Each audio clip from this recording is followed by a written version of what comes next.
ये 6 काम अपनी औलाद के सामने मत करना, आपके बच्चे कभी भी नहीं बिगड़ेंगे। नमस्कार श्रोताओं, एक बार आपका अपना स्वागत है सनातन सच्चा ज्ञान यूट्यूब चैनल में। मित्रों, आज हम बात करते हैं ये 6 कामों के बारे में। जो मनुष्य ये 6 काम अपने संतान के सामने करता है, उसकी संतान निश्चय ही बिगड़ जाती है। और जो भी मनुष्य इन 6 कामों को अपने ध्यान में रखता है और अपनी औलाद के सामने नहीं करता है, तो उनके बच्चे कभी भी नहीं बिगड़ते।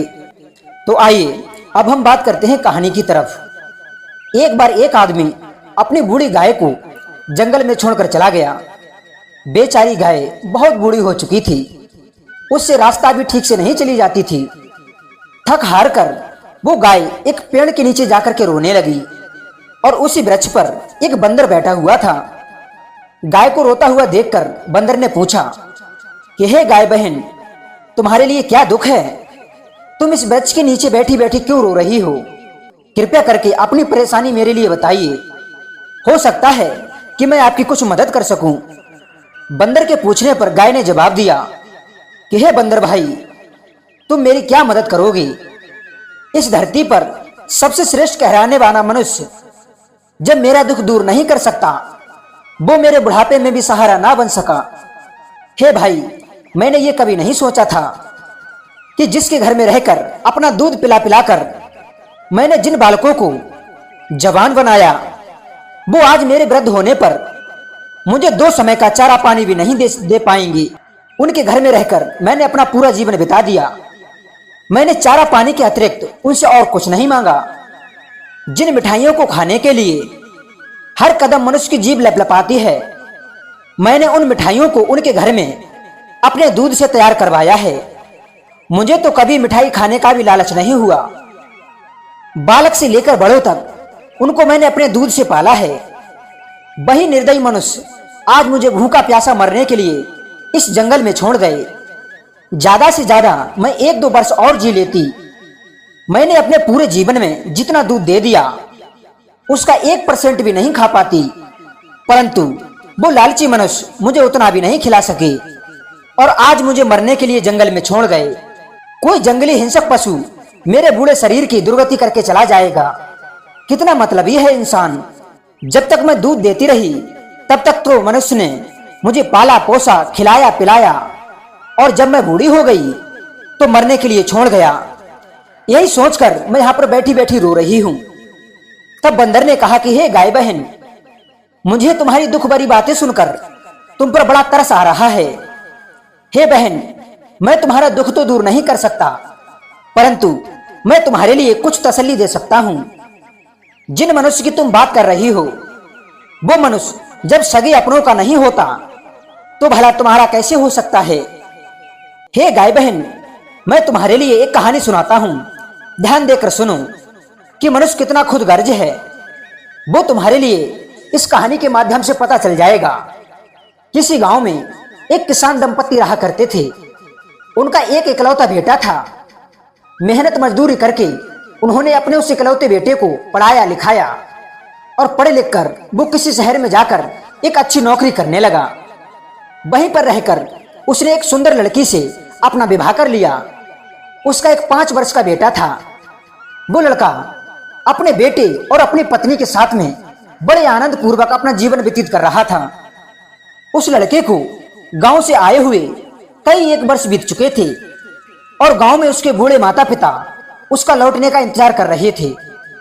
लेकिन पर वो तो जैसे मानो माता पिता को भूल ही चुका है। परंतु बूढ़े माता पिता को अपने बेटे की हरदम चिंता लगी रहती थी। एक दिन बूढ़े माता पिता ने सोचा कि बेटे को देखे, एक लंबा समय गुजर गया है, वो तो यहाँ पर आता नहीं, क्यों ना हम ही उसके पास में चले जाएं। यही सोचकर वो दोनों वृद्ध पति और पत्नी बेटे से मिलने के लिए शहर में उसके पास पहुंच गए। उम्र के उस पड़ाव में वो बहुत कमजोर हो गए थे। उनके लिए अपनी आंखों से ठीक से दिखाई भी नहीं देता था। अब तो उनके हाथों पैरों में भी उतनी शक्ति नहीं रही थी। अक्सर खाते पीते उनके हाथ कांप जा करते थे। बेटे से मिलने की खुशी में मानो उनके हाथ और पैरों में नई शक्ति का संचार हो गया हो। वो अपने बेटे और उसकी पत्नी और अपने पोते से मिलकर बहुत खुश हुए। दोनों वृद्ध अपने बेटे और अपने पोते के साथ वहीं रहने लगे। कुछ दिनों तक बेटा और उसकी पत्नी का व्यवहार ठीक ठाक सा रहा, परंतु जैसे ही कुछ दिन व्यतीत हुए तो बेटे की पत्नी उनसे चिढ़ने लगी। वे दोनों बूढ़े माता पिता अब उसको बोझ लगने लगे थे। कब तक उनके परहेज का भोजन बनाती, उनके झूठे बर्तन धोना, उनके मैले कुचैले वस्त्र धोना उसे बहुत हड़ता था। उसे सबसे ज्यादा परेशानी इस बात से होती थी कि जब भी वो भोजन करते थे तो उनके हाथ कांपने के कारण कुछ ना कुछ फर्श पे गिर जाया करता था। कभी दूध गिर जाता तो कभी दाल तो कभी सब्जी उनके हाथ से गिर जाती, जिसके कारण फर्श और टेबल गंदी हो जाया करती थी। उनके इस बर्ताव से बेटा और उसकी पत्नी अब उनसे नफरत करने लगे थे। पत्नी ने पति को समझाया कि देखो बहुत हो गया, अब मैं और नहीं सह सकती। मैं तुम्हारे झूठे बर्तन और कपड़े धोऊं, ऊपर से तुम्हारे माता पिता गंदगी करते रहते हैं। अब मुझसे ये सब नहीं होगा, या तो उनकी कुछ अलग व्यवस्था कर दो, वरना मैं तुम्हारे लिए भी इनके द्वारा की गई गंदगी में बैठाकर भोजन कराऊंगी। मुझसे ये बार बार सफाई नहीं होगी।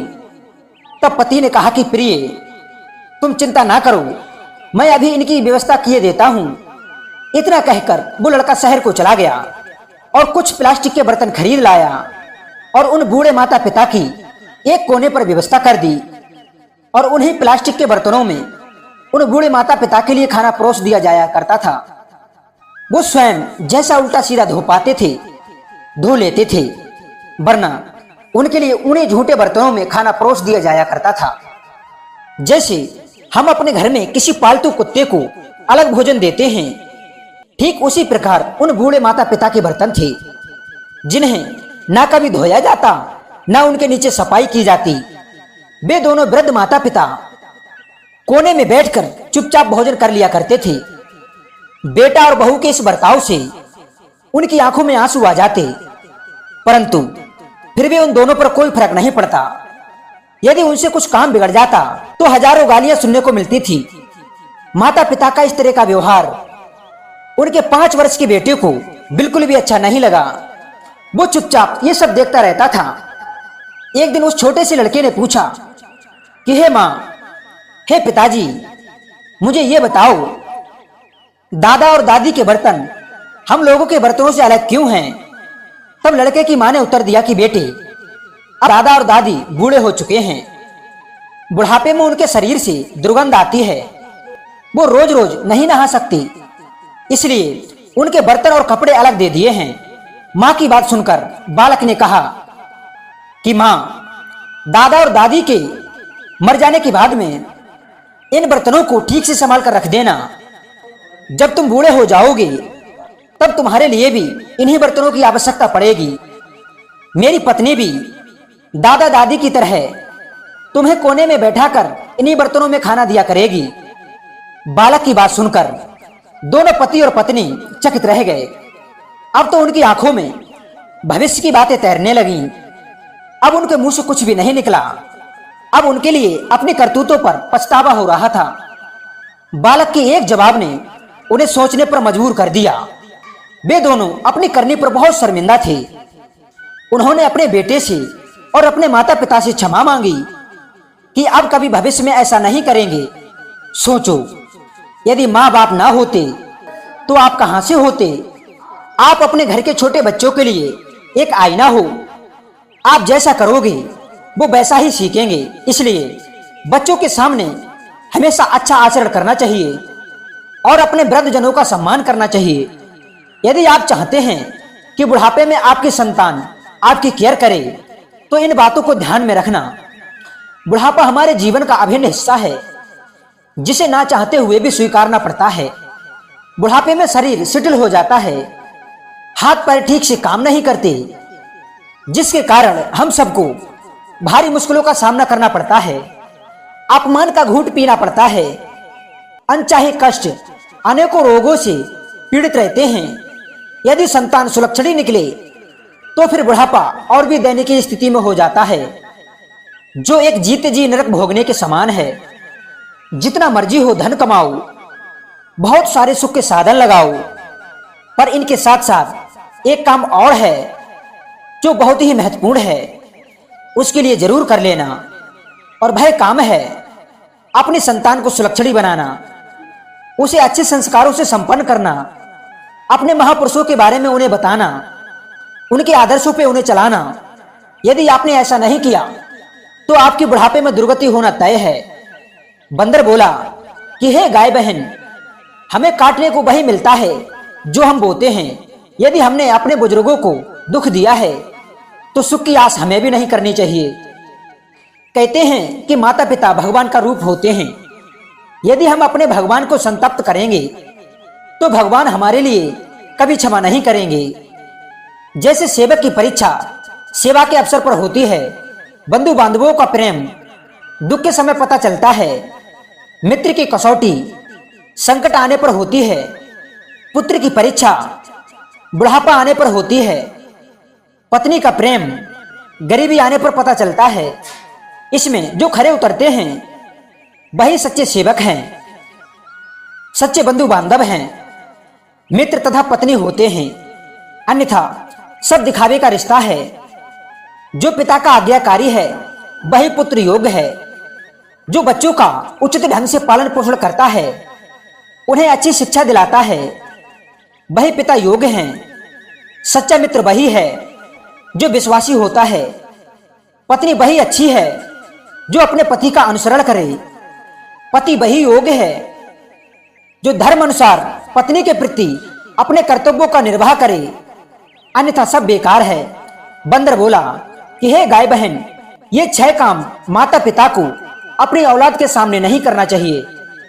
नंबर 1, माता पिता भाई बहन और गुरुजनों का अपमान। नंबर 2, बच्चों के सामने विलासिता का काम ना करें, जैसे अश्लील चित्र देखना, अपनी स्त्री से प्रेम प्रसंग करना, अपने गुप्त अंगों का प्रदर्शन करना। और नंबर 3, बच्चों के सामने गाली गलौज ना करें। परिवार के किसी भी सदस्य से नाराजगी या लड़ाई झगड़ा हो जाए तो भाषा की मर्यादा को ध्यान में रखें। जिस घर में लोग गालियां देकर संबोधित करते हैं, उस घर के बच्चे भी गाली देना सीख जाते हैं। मित्रों, अब आता है नंबर 4, किसी का नाम ना बिगाड़ें।